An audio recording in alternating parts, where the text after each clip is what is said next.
Magandang araw po sa bawat isa po sa atin. Muli po tayo na nagkasama-sama sa oras na ito.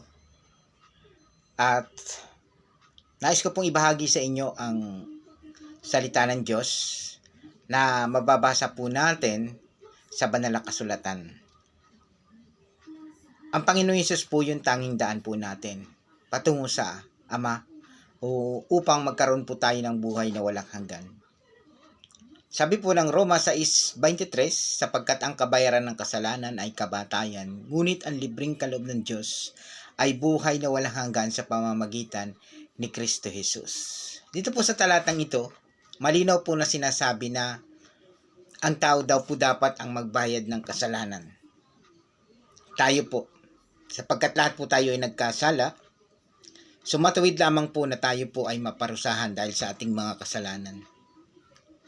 Sapagkat yun po ang hinihingi ng kautusan, ang kabayaran ng kasalanan ay kamatayan. Yun po. Ngunit hindi po doon nagtatapos. Doon po sa sumunod na talata, may pag-asa po. Bakit po sinabi nating may pag-asa? Sabi dito, ang libreng kaloob ng Diyos ay buhay na walang hanggan sa pamamagitan ni Kristo Jesus. So kung una po ay mensahe ng kawalan, mensahe ng kaparusahan, subalit ang ikalawang mensahe po sa talata ay ang mensahe ng pag-asa, mensahe ng pagpapala na nagbubuhat sa ating Panginoong Diyos. Sabi doon, si Jesucristo, ito ang kanyang binigay, ang kanyang buhay bilang sakripisyo, bilang katubusan po sa ating mga kasalanan. So meaning, si Kristo Jesus po ang siyang nagbayad ng ating mga kasalanan. Sapagkat hindi nga po natin kayang bayaran ng ating kasalanan, si Jesucristo po ang nagbayad nito. Hindi po kayang bayaran ng tao ang kanyang pagkakasala. Sapagkat upang siya ay mapatawad, kailangan siya ay blameless. Siya ay walang kapintasan. Si Jesucristo po, nung siya ay pumunta dito sa lupa at namatay doon sa krus ng Kalbaryo, siya po ay blameless o walang pagkakasala.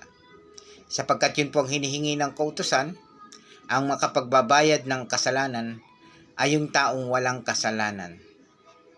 At dahil po doon, siya po ay namatay para sa ating mga kasalanan at katubusan sa ating mga kasalanan.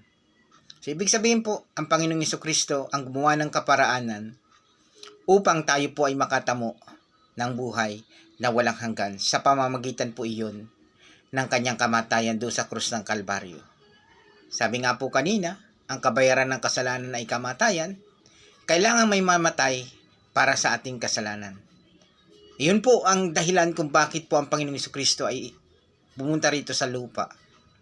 Mula doon sa kalangitan, ang bugtong na anak ng Diyos, isinugo upang bayaran ang ating mga kasalanan.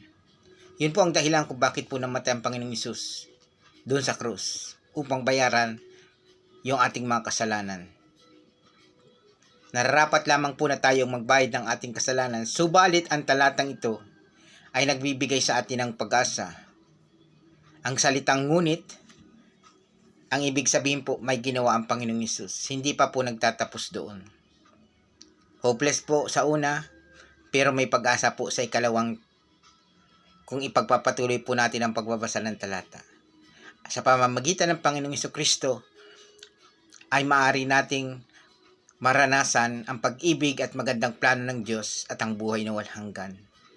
So makikita po natin dito na si Jesus ang nagdugsong sa nasirang plano dahil sa kasalanan. Dahil sa pagkakasala, hindi po tayo makalapit sa Diyos. Pero dahil sa ginawa ni Kristo Jesus, makakalapit na po tayo. Dahil sa ating kasalanan, mapaparusahan tayo. Subalit dahil doon sa ginawa ng Panginoong Jesucristo, tayo ay mapapatawad. Kailangan lamang po nating sumampalataya, isuko ang ating buhay at magsisi sa ating kasalanan upang matamo po natin yung kapatawaran ng ating Panginoong Hesus, ng ating Panginoong Diyos. Muli po, ang Panginoong Diyos ay nag-aanyaya sa atin na sampalatayanan natin ang kaligtasan. At wala pong iba dito kung hindi ang Panginoon Hesus. Salamat po sa inyong panonood at pakikinig. God bless you all.